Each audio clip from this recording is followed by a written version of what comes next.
Hey folks, it's Marvin Cash, the host of The Articulate Fly, and we're back with another Casting Angles with Mac Brown. Mac, how are you?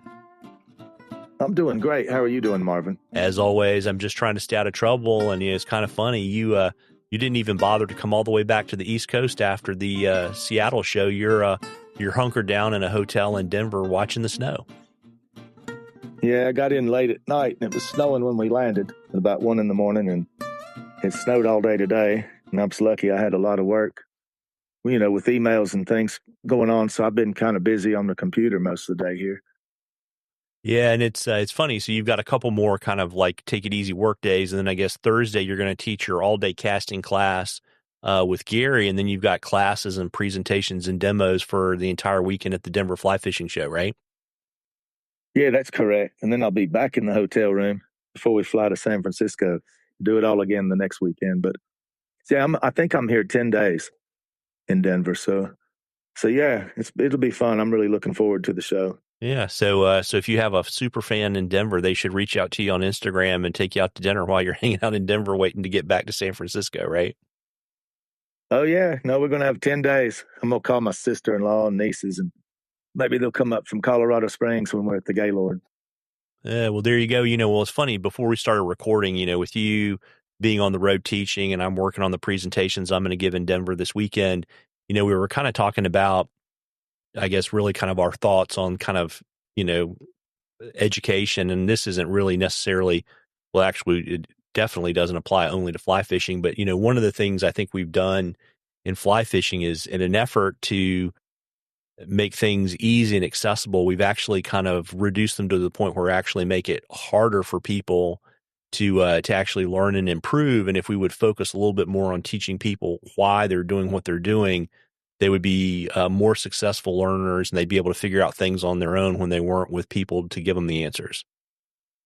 Yeah, I think that's true in everything in life. I mean, we can talk about it since it's a podcast for fly fishing, related to fly fishing, but it would relate to, whatever, whether it's an elite runner or pole vaulter or whatever it is that people like doing, to understand the where, when, what, how, and why's behind it. And that's kind of, in fly fishing, I know it's definitely exploded that way just with the social media stuff. And you can go to YouTube or Instagram and watch all these people doing something. And it's like, I feel like it's scary having kids these days. Like my kids are 19 and 15 now, and they look at the bottom of the pyramid kind of stuff all the time, which is tough, because like on something like that, for relating it to, say, casting or whatever it is, if you hear 100 opinions, how do you know the 4 that were good, or how do you know the 4 that were good to watch? And I think that, I'm not trying to harp on the social media stuff, but just we didn't grow up with it. And I think that would have made life much more difficult. If we were back at that time period trying to learn what we do today, I think it would add to confusion more than skyrocket us forward. So, I mean, I had really good mentors when I was a kid. And so I didn't have to go through all that. I got the pearls that were up towards the top right away from people that knew how to deliver it. So I think that makes a big, big difference in education. And I just think that that's part of what education, is about, and to help us learn to discern that of what was good and bad. And so usually I look at it in casting and fishing stuff about results. Like if somebody does it and looks like they have control of say a rod tip, and they can make the line do whatever they're talking about making it do, and it doesn't take them 5 or 10 tries, chances are they understand how it's working. Yeah, but I think too, it's really about giving people the framework, as opposed to, like, kind of the example I always use is, when you go to the river, do you really want to take the Encyclopedia Britannica with you? And, a really simple example we were talking about before we started recording is, if you know that the water at the surface of the creek or the river is moving faster than the water on the bottom, you can self-solve for a lot of problems, right? Like you and I were talking about, like, if you're nymphing and you know that that's true and that's a law of physics, then, what does that tell you about how your indicator should be moving in relation to the bubbles and the leaves on the top of the water?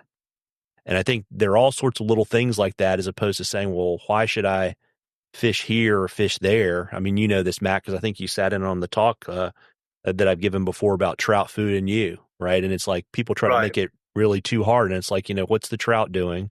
What's the food doing? So what should you do?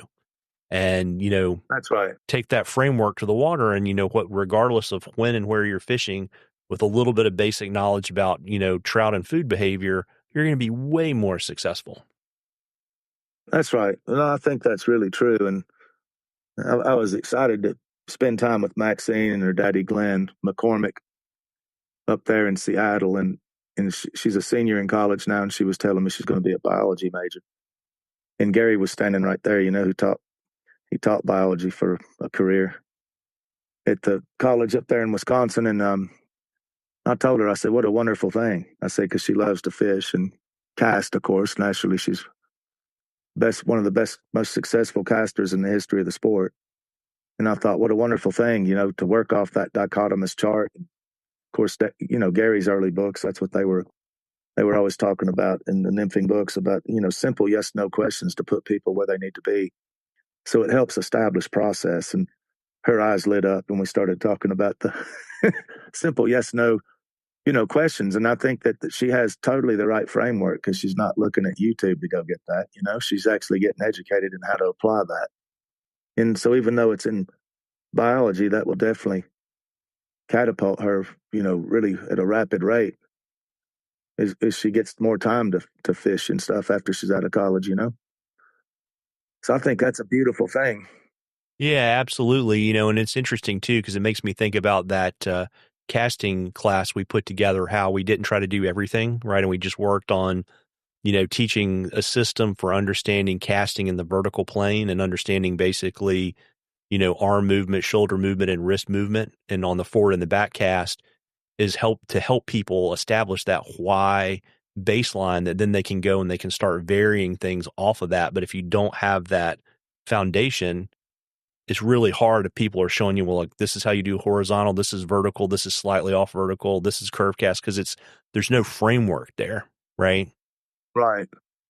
That's right. And they're all different body parts. And yeah, I mean, that's been part of the problem. There's been way too much said, probably in our sport, about trying to explain, like, what does it take to form a nice loop, and very little on what's the body supposed to move like. And I keep thinking that the older I get, going, golf or tennis or any other elite sport, they're going to have a coach to do what? Go back and address body first, because it's all coming from the body. So maybe more emphasis on that down the road would help people a lot, talking about the simplicity of the movement, because the movement the body produces, of course, controls the rod controls the line. The rod tip is basically then the big player in all of this equation, and it's whatever the rod tip is going to do, the line has to react to that. So that doesn't mean, I didn't say the line follows the rod tip. The reality is, because that's been said a long time wrong. But what we're saying is, whatever the action you give a rod tip, the momentum you create with the rod tip, whether that's a curve cast with a mend during the stroke or after the stroke, that's what's going to dictate the overall result. And that's really, really powerful once people realize that, because it opens up another 66% of the casts that exist. Other than the mentality of the person that listened to the saying that, years ago, well, the line goes where the rod tip goes. Well, if they believe that, they just lost the other 66%. So you see the difference of understanding the where, when, how, and what, and wins. If they really understood that, then they opened up another 66% of solutions to problems that they will come up with on the water. Yeah, and it's amazing too, right? I mean, you can't change the laws of physics, right? And you generally can't change math either, right? That's right. That's why I like those subjects, because they're basically black and white. There's right and wrong, and there's not a lot of gray area. Yeah. And so, if you like, not to belabor the point on the casting front, but if you basically remember, right, that for each action, there's an equal and opposite reaction.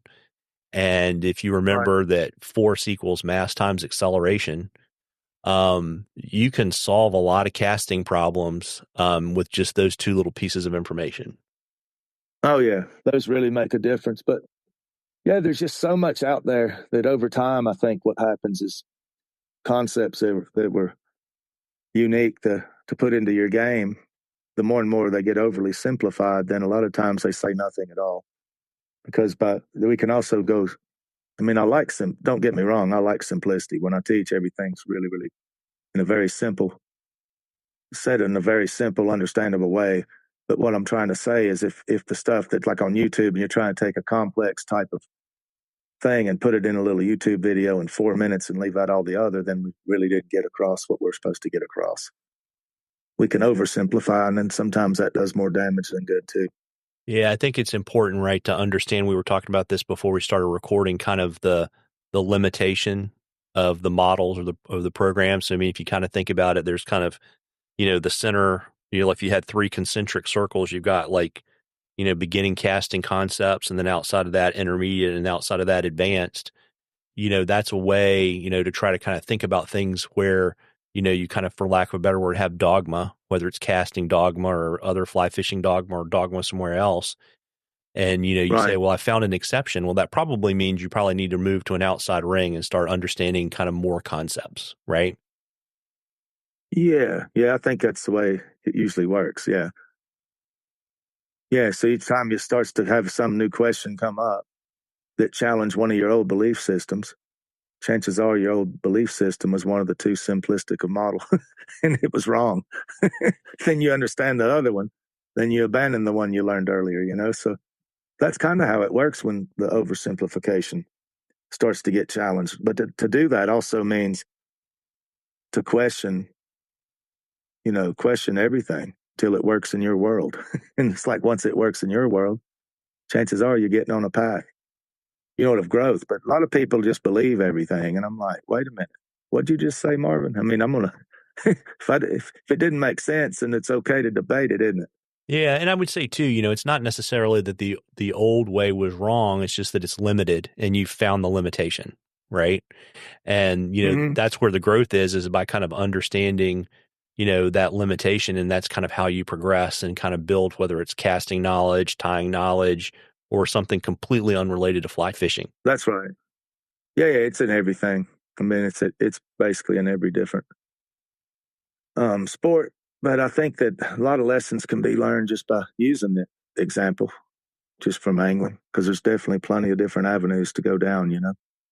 Yeah. So you're probably what, 2/3 of the way through your show schedule. So you've got Denver this weekend, and then you head to San Francisco the following weekend, and then you're kind of back on the East Coast. And I guess you're doing what, Lancaster, and then you're going to Minneapolis. Are those all the remaining shows on your dance card? Yep, for right now, Lancaster, and then the Great Waters show up in Twin Cities, and that'll be the show season for this year. I mean, there'll be a few club things. I've got a couple of those in the summer, fall to do some banquets, annual banquets, and other than that, though, I'm pretty much done with shows after the one in the Twin Cities. Well, there you go. And so you need to let folks know where to find you if they want to fish with you or go to one of your schools. Yeah, that would be the easiest places to just go on the website at macbrownflyfish.com, or because I check that. Like you get an email on that, I'm going to see that every day.